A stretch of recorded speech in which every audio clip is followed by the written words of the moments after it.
Audio Jungle.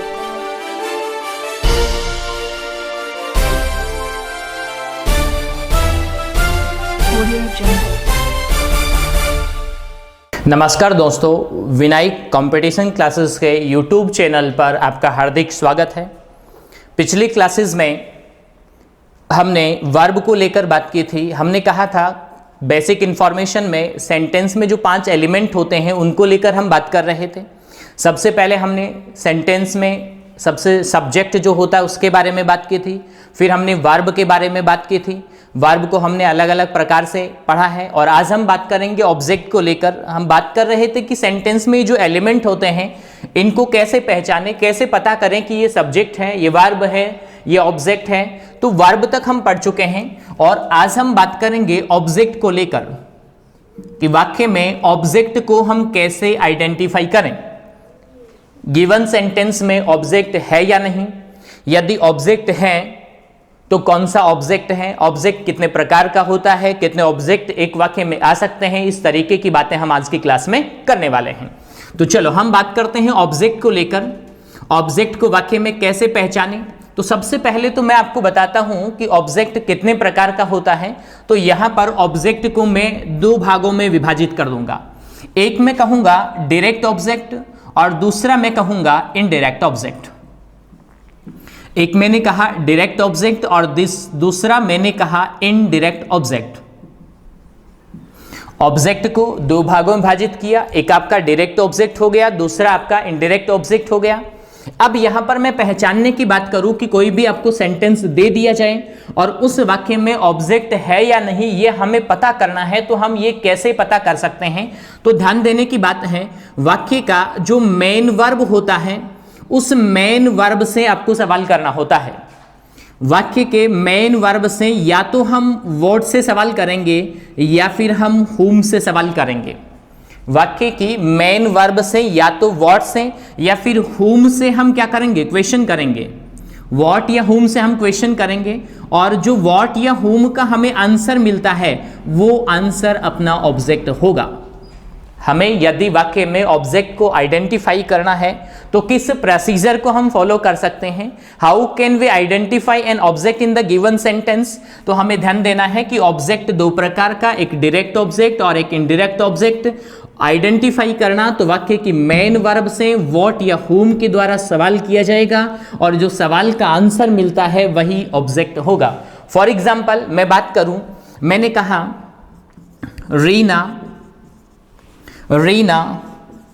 loves my friend। Reena loves my friend। तो यहां पर रीना आपका सब्जेक्ट हो गया जिसको हम पहचानना पहले ही सीख चुके हैं। loves आपका वर्ब हो गया जिसे पहचानना हम पहले ही सीख चुके हैं। अब हमें जानना है कि यहां पर my friend जो है वो किसका फंक्शन कर रहा है। आपने कहा सेंटेंस में 5 एलिमेंट है, S, V, O, C, A। जरूरी नहीं कि एक ही वाक्य में 5 एलिमेंट हो भी सकते हैं और नहीं भी। ये S हो गया, ये V हो गया, रीना सब्जेक्ट हो गया, लव्स आपका वर्ब हो गया। हमें जानना है कि माई फ्रेंड जो है वो इन तीनों में से कौन सा है। ये ऑब्जेक्ट है, ये कॉम्प्लीमेंट है या फिर ये एडवर्बियल है। हमने कहा ऑब्जेक्ट को यदि हमें पहचानना है तो वर्ब से व्हाट या हुम से क्वेश्चन करना है। हमने क्वेश्चन किया, यहां पर लिखा रीना लव्स, हमने क्वेश्चन किया टू हुम, हमने क्वेश्चन किया कि टू हुम और आंसर मिला my friend. My friend is the answer of to whom, it means my friend is the object in the given sentence. My friend जो है वो प्रयुक्त वाक्य में ऑब्जेक्ट है। किसके द्वारा या किस प्रोसीजर से हमने इसको आइडेंटिफाई किया, तो हमने मेन वर्ब से व्हाट या हुम से। जरूरी नहीं आपको दोनों ही शब्दों का आंसर मिले, किसी भी एक शब्द का आंसर जो मिलता है वो आंसर आपका क्या होगा, ऑब्जेक्ट होगा। दोनों का मिले तो वाक्य में 2 ऑब्जेक्ट हो जाएंगे और किसी एक का मिले तो वाक्य में ऑब्जेक्ट की संख्या कितनी, 1। तो हमने ऑब्जेक्ट को 2 भागों में विभाजित किया, एक डायरेक्ट और एक आपका इनडायरेक्ट। दोनों का आंसर मिलता है तो 2 ऑब्जेक्ट हो जाएंगे, एक डायरेक्ट हो जाएगा और एक आपका इनडायरेक्ट हो जाएगा। ध्यान देने की बात है, हुम का आंसर इनडायरेक्ट होता है और व्हाट का आंसर डायरेक्ट होता है। बेसिकली मैं कहूं बाकी डायरेक्ट इफेक्ट जिस वर्ब पे जिसका पड़ता है वो डायरेक्ट है। तो आपने कहा व्हाट का आंसर आपका डायरेक्ट ऑब्जेक्ट है और हुम का आंसर आपका इनडायरेक्ट ऑब्जेक्ट होता है। एक और एग्जाम्पल मैं यहां पर लेता हूं, मैंने कहा आई सो ए टाइगर, आई सो ए टाइगर, आई को हमने सब्जेक्ट कह दिया, सो को हमने वर्ब कह दिया। हमें जानना है what is a tiger in the given sentence. A tiger वाक्य में क्या है? ए टाइगर ऑब्जेक्ट है, कॉम्प्लीमेंट है या एडवर्बियल है? यदि हमें ऑब्जेक्ट को जानना है तो हमें मेन वर्ब से क्वेश्चन करना है, व्हाट या होम से। हम यहां पर क्वेश्चन करते हैं व्हाट से, व्हाट डिड आई सी, मैंने क्या देखा? आंसर मिलता है एक टाइगर देखा, तो ए टाइगर जो है वो व्हाट का आंसर है। इसका मतलब ये ए टाइगर आपका हुआ ऑब्जेक्ट। थोड़ी सी आपको सावधानी यहां पर व्हाट के आंसर में बरतनी होती है, ये जरूर ध्यान रखिएगा। होम का आंसर आपका डेफिनेटली ऑब्जेक्ट होगा, लेकिन व्हाट का आंसर डेफिनेटली ऑब्जेक्ट नहीं होता है। दो सिचुएशन आपको ध्यान में रखनी होगी। यदि आपका व्हाट का आंसर मेन वर्ब से पहले लिखा है, बिफोर मेन वर्ब, यदि मेन वर्ब से पहले है तो वो ऑब्जेक्ट नहीं होगा। यदि आपका व्हाट का आंसर मेन वर्ब से पहले लिखा हुआ है तो ऑब्जेक्ट नहीं होगा। जैसे मैंने कहा birds fly in the sky, पक्षी आकाश में उड़ते हैं। यहां पर मेन वर्ब फ्लाई, इससे सवाल किया क्या उड़ते हैं, आंसर हमें मिला बर्ड्स, लेकिन ये बर्ड्स तो वाक्य में क्या है? सब्जेक्ट। तो आप लोग ध्यान रखिएगा कि व्हाट का आंसर हमेशा ऑब्जेक्ट नहीं होता है। दो सिचुएशन में ऑब्जेक्ट नहीं होगा। द फर्स्ट सिचुएशन इज कि मेन वर्ब से पहले व्हाट का आंसर नहीं होना चाहिए। यदि मेन वर्ब से पहले आपको व्हाट का आंसर मिलता है तो वो ऑब्जेक्ट नहीं, वो आपका सब्जेक्ट होगा। दूसरी बात आप लोगों को ध्यान में रखनी है कि व्हाट का जो आंसर है वो सब्जेक्ट या फिर ऑब्जेक्ट से कनेक्टेड नहीं होना चाहिए। यदि आपका व्हाट का आंसर या तो सब्जेक्ट के बारे में या फिर किसी ऑब्जेक्ट के बारे में अतिरिक्त जानकारी देता है तो भी व्हाट का आंसर आपका ऑब्जेक्ट नहीं होगा। यहां पर ऑब्जेक्ट नहीं होगा। कब नहीं होगा? जब सब्जेक्ट या ऑब्जेक्ट के बारे में वो एडिशनल इंफॉर्मेशन देता है। एग्जाम्पल के तौर पर मैं बात करूं, मैंने कहा my friend Reena is a teacher. My friend Reena is a teacher. यहां पर क्वेश्चन यदि हम करें वर्ब से, इज मेन वर्ब का ही फंक्शन कर रहा है, जो लिंकिंग वर्ब के नाम से भी जाना जाता है। सवाल करें कि मेरी फ्रेंड रीना क्या है, आंसर हमें मिलता है ए टीचर है। किसका आंसर है? व्हाट का आंसर। हमने क्या कहा था कि व्हाट का आंसर ऑब्जेक्ट होता है, लेकिन दो कंडीशन हमने रख दी कि एक तो मेन वर्ब से पहले नहीं होना चाहिए, तो यहां पर इज मेन वर्ब है, ए टीचर मेन वर्ब से पहले नहीं लिखा। इसका मतलब पहली कंडीशन ए टीचर को ऑब्जेक्ट होने से नहीं रोक रही।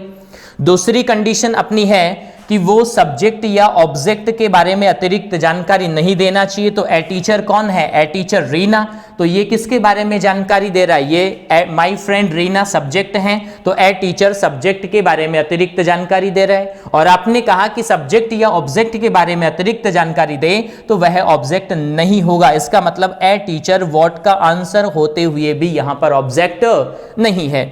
ध्यान रखने की बात है कि यदि व्हाट का आंसर सब्जेक्ट या ऑब्जेक्ट के बारे में अतिरिक्त जानकारी दें तो वो आपका ऑब्जेक्ट ना होकर कॉम्प्लीमेंट होता है, जिसकी हम पहले की क्लासेस में भी थोड़ा सा जिक्र हम कर चुके हैं। तो यहां पर ए टीचर जो है वो कॉम्प्लीमेंट है। ए टीचर इस वाक्य में क्या हुआ? कॉम्प्लीमेंट। बात को पुनः समझना, ऑब्जेक्ट को हमें आइडेंटिफाई करना है। दो भागों में हमने विभाजित किया है, डायरेक्ट ऑब्जेक्ट और दूसरा इनडायरेक्ट ऑब्जेक्ट। व्हाट का आंसर डायरेक्ट ऑब्जेक्ट होगा और होम का आंसर इनडायरेक्ट ऑब्जेक्ट होगा।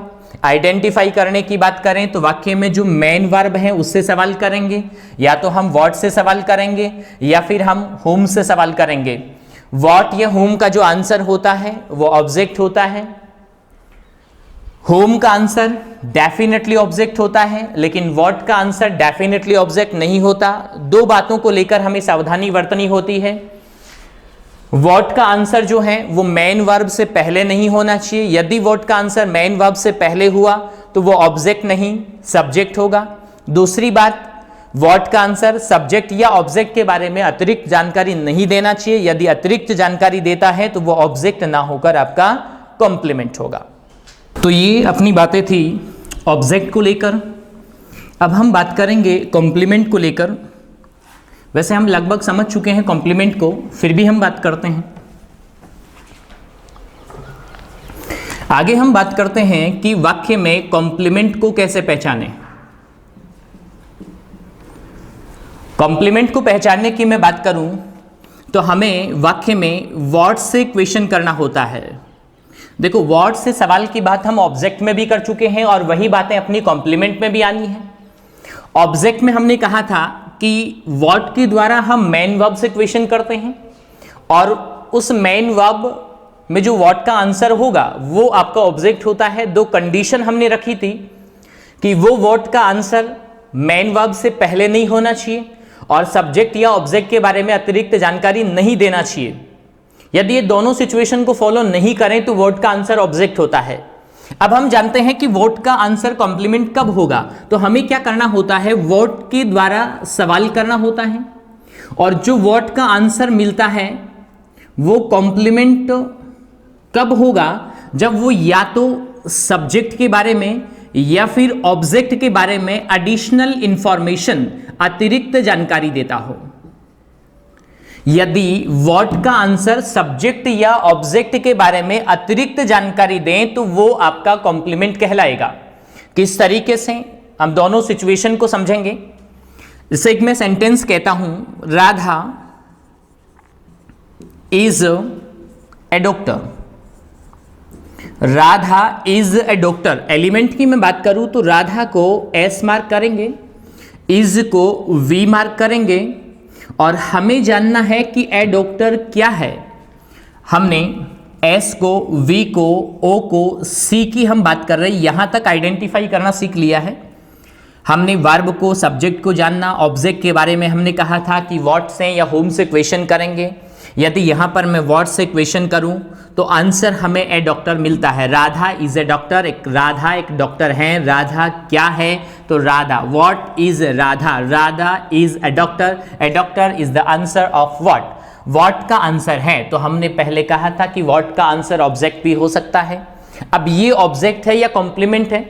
ऑब्जेक्ट के लिए दो कंडीशन हमने रखे थे, मेन वर्ब से पहले नहीं, तो ये आपका मेन वर्ब है, पहली कंडीशन को फॉलो नहीं कर रहा है। पहली कंडीशन इसे ऑब्जेक्ट होने से नहीं रोक रही, मेन वर्ब से पहले नहीं बाद में लिखा है। दूसरी कंडीशन कि इसका किसी पहले लिखे नाउन प्रोनाउन से कनेक्शन नहीं होना चाहिए, सब्जेक्ट या ऑब्जेक्ट से कनेक्शन नहीं होना चाहिए। जबकि यहां पर तो डॉक्टर कौन है, राधा, राधा कौन है, डॉक्टर। राधा और डॉक्टर इंटरकनेक्टेड है, इसका मतलब ये सब्जेक्ट के बारे में अतिरिक्त जानकारी दे रहा है। और यदि व्हाट का आंसर सब्जेक्ट के बारे में या ऑब्जेक्ट के बारे में अतिरिक्त जानकारी दे तो हम उसे ऑब्जेक्ट नहीं कहते, उसे हम कॉम्प्लीमेंट कहते हैं। तो यहां पर ए डॉक्टर जो है ये कॉम्प्लीमेंट होगा, ऑब्जेक्ट नहीं होगा। बात को पुनः समझना। वाक्य में कॉम्प्लीमेंट को हम कैसे आइडेंटिफाई करें, इसके लिए हमें व्हाट के द्वारा क्वेश्चन करना है। व्हाट से हमें क्वेश्चन करना है और व्हाट से क्वेश्चन करने पर जो आंसर मिलेगा वो आपका कॉम्प्लीमेंट होगा। लेकिन कब, जब वो सब्जेक्ट या ऑब्जेक्ट के बारे में अतिरिक्त जानकारी देगा। यदि अतिरिक्त जानकारी नहीं देगा और मेन वर्ब के बाद लिखा है तो ऑब्जेक्ट होगा, और अतिरिक्त जानकारी देगा तो कॉम्प्लीमेंट होगा। अब यहां पर मैं बात करता हूं कॉम्प्लीमेंट के विभाजन की, तो मैं कॉम्प्लीमेंट को दो भागों में विभाजित कर दूंगा। एक मैं कहूंगा सब्जेक्ट कॉम्प्लीमेंट। सब्जेक्ट कॉम्प्लीमेंट को मैं शॉर्ट में एससी लिख दूंगा। दूसरा मैं कहूंगा ऑब्जेक्ट कॉम्प्लीमेंट, और ऑब्जेक्ट कॉम्प्लीमेंट को मैं शॉर्ट में ओसी लिख दूंगा। तो कॉम्प्लीमेंट को मैंने यहां पर दो भागों में विभाजित किया है। एक आपका सब्जेक्ट कॉम्प्लीमेंट हो गया और दूसरा आपका ऑब्जेक्ट कॉम्प्लीमेंट हो गया। यदि कॉम्प्लीमेंट सब्जेक्ट के बारे में अतिरिक्त जानकारी देगा तो वो सब्जेक्ट कॉम्प्लीमेंट कहलाएगा, और यदि कॉम्प्लीमेंट ऑब्जेक्ट के बारे में अतिरिक्त जानकारी देगा तो वो आपका ऑब्जेक्ट कॉम्प्लीमेंट कहलाएगा। जैसे हमने एक जो सेंटेंस कहा था राधा इज ए डॉक्टर, हमने कहा in this sentence a doctor is complement, a doctor complement है। हमें जानना है कि ये सब्जेक्ट कॉम्प्लीमेंट है या फिर ऑब्जेक्ट कॉम्प्लीमेंट। तो इसने अतिरिक्त जानकारी किसके बारे में दिया? राधा के बारे में। और राधा वाक्य में क्या है? तो राधा वाक्य में सब्जेक्ट है, मतलब ए डॉक्टर ने अतिरिक्त जानकारी सब्जेक्ट के बारे में दिया, तो ये आपका कॉम्प्लीमेंट जो है वो एससी मतलब सब्जेक्ट कॉम्प्लीमेंट कहलाएगा। एक सेंटेंस में यहां पर लिखता हूं, मैंने लिखा the made him king, the made him king. They आपका सब्जेक्ट हो गया, मेड आपका वर्ब हो गया, और हिम वैसे हम प्रोनाउन के केस के आधार पर भी समझ सकते हैं कि ये ऑब्जेक्टिव केस है, ऑब्जेक्ट हो गया। या फिर हम ऐसे समझ सकते हैं कि टू हुम किसको बनाया? हिम को बनाया, तो हुम का आंसर भी अपना क्या होता है? ऑब्जेक्ट। तो हिम आपका ऑब्जेक्ट हो गया। फिर हमने आगे देखा क्या बनाया? किंग बनाया। किंग किसका आंसर है? व्हाट का। व्हाट का आंसर क्या होता है? व्हाट का आंसर ऑब्जेक्ट भी हो सकता है और कॉम्प्लीमेंट भी। कॉम्प्लीमेंट कब होगा? जब सब्जेक्ट या ऑब्जेक्ट के बारे में अतिरिक्त जानकारी दे, और यहां पर ऑब्जेक्ट आ गया तो बेशक अतिरिक्त जानकारी ऑब्जेक्ट के बारे में ही होगी, या फिर जो कॉम्प्लीमेंट आएगा वो ऑब्जेक्ट का ही आएगा। यदि ऑब्जेक्ट नहीं है तो कॉम्प्लीमेंट सब्जेक्ट का होगा, और यदि ऑब्जेक्ट है तो कॉम्प्लीमेंट ऑब्जेक्ट का होगा। ऑब्जेक्ट होने के बाद कॉम्प्लीमेंट सब्जेक्ट का नहीं होगा। तो यहां पर किंग कौन? हिम, और हिम कौन? किंग। इसका मतलब ये इंटरकनेक्टेड है, ये किंग हिम के बारे में ही अतिरिक्त जानकारी दे रहा है, तो ये आपका हुआ कॉम्प्लीमेंट। अब कॉम्प्लीमेंट में भी कौन सा कॉम्प्लीमेंट हुआ? तो ये ऑब्जेक्ट के बारे में अतिरिक्त जानकारी दे रहा है, तो किंग यहां पर आपका कहलाएगा ऑब्जेक्ट कॉम्प्लीमेंट।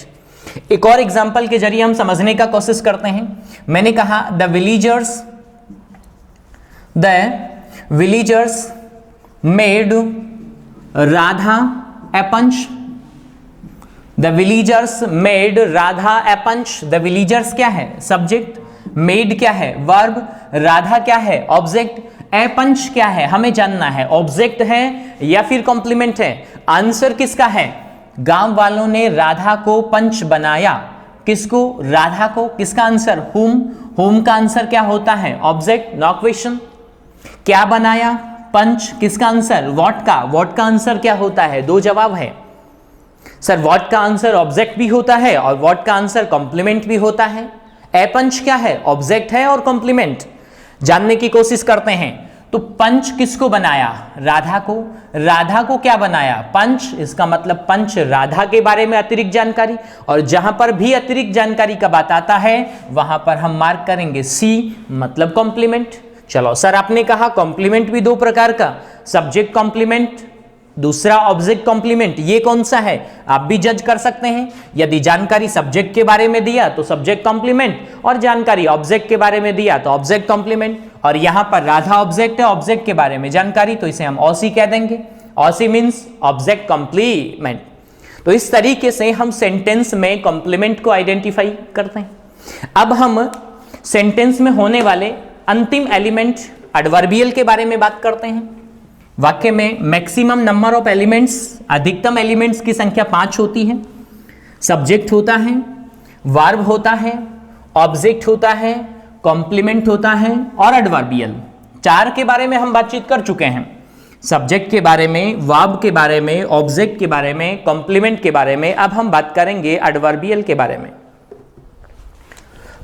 तो बेसिक इंफॉर्मेशन, उसमें भी सेंटेंस के एलिमेंट, अंतिम एलिमेंट एडवर्बियल के बारे में हम चर्चाएं करना जारी रखेंगे। एडवर्बियल क्या है, किस तरीके से हम इसे वाक्य में आइडेंटिफाई करते हैं। तो एडवर्बियल, यदि कोई शब्द वाक्य में एडवर्ब की तरह प्रयुक्त होता है तो वो एडवर्बियल है। अब एक और शब्द यहां पर अपने पास में निकल कर आता है, एडवर्ब।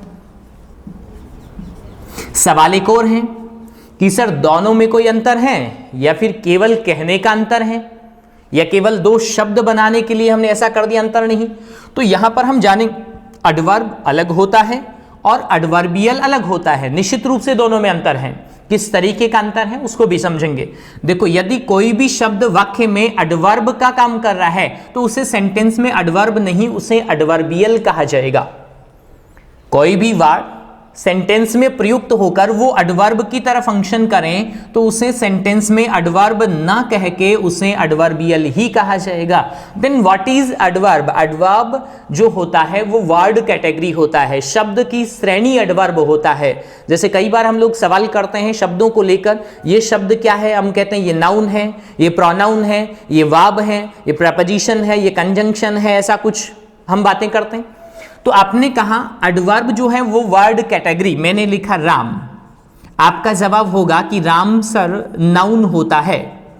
मैंने लिखा सी, आपका जवाब होगा कि सर सी प्रोनाउन होता है। तो वैसे ही जो एडवर्ब है ये शब्द का श्रेणी होता है। मैंने एक शब्द लिखा slowly, what is slowly? Your answer will be sir slowly adverb है। तो एडवर्ब जो है वो शब्द की श्रेणी है और एडवर्बियल क्या है? एडवर्बियल फंक्शन होता है। तो किसी भी शब्द को फंक्शन की हम बात करें कि यदि वो एडवर्ब की तरह फंक्शन करें तो एडवर्बियल है, और शब्द की श्रेणी की बात करें तो वो एडवर्ब है। तो दोनों शब्दों में अंतर होता है, अलग अलग होते हैं। एडवर्बियल एलिमेंट है और एडवर्ब जो है ये फंक्शन पर बेस्ड होता है, और एडवर्ब जो है वो वर्ड कैटेगरी होता है। अब हम बात करते हैं कि एडवर्बियल को हम सेंटेंस में कैसे आइडेंटिफाई करें। तो सेंटेंस में एडवर्बियल को आइडेंटिफाई करने के लिए हमें कुछ शब्दों से सवाल करना होगा, और उन शब्दों का जो आंसर हमें मिलता है वो आपका एडवर्बियल होगा। यदि आपने वाक्य में व्हेन से क्वेश्चन किया, यदि आपने सेंटेंस में वाई से क्वेश्चन किया, यदि आपने सेंटेंस में वेयर से क्वेश्चन किया, यदि आपने सेंटेंस में हाउ से क्वेश्चन किया, और इन सब का जो आंसर मिलता है वो आपका एडवर्बियल होगा। Note adverb but adverbial. What is adverb? Adverb is a word category, और एडवर्बियल जो है वो फंक्शन बेस्ड होता है। तो वाक्य में हम किस किस कौन कौन से शब्दों से, व्हेन से, वाई से, वेयर से, हाउ से क्वेश्चन करते हैं और इनका आंसर अपना एडवर्बियल होगा। फॉर एग्जाम्पल मैंने कहा my friend lives in Mumbai. My friend lives in Mumbai. My friend क्या है? What is my friend? My friend is subject. What is lives? Lives verb. हमें जानना है कि इन मुंबई क्या है। हमने कहा सेंटेंस में 5 एलिमेंट है, एस वी ओ सी ए, सब्जेक्ट वर्ब, यहां तक हो गया। अब इन मुंबई ऑब्जेक्ट है, कॉम्प्लीमेंट है या फिर एडवर्बियल। ऑब्जेक्ट के लिए हमें 2 शब्दों से सवाल करना है, व्हाट हुम से, और इन मुंबई ना ही तो व्हाट का आंसर है ना ही हुम का आंसर है। कॉम्प्लीमेंट के लिए भी हमें व्हाट से सवाल करना है, व्हाट का आंसर नहीं, इसका मतलब ना ही ऑब्जेक्ट है ना ही कॉम्प्लीमेंट। अब एडवर्बियल की बात करूं तो इन शब्दों को लेकर सवाल करना है।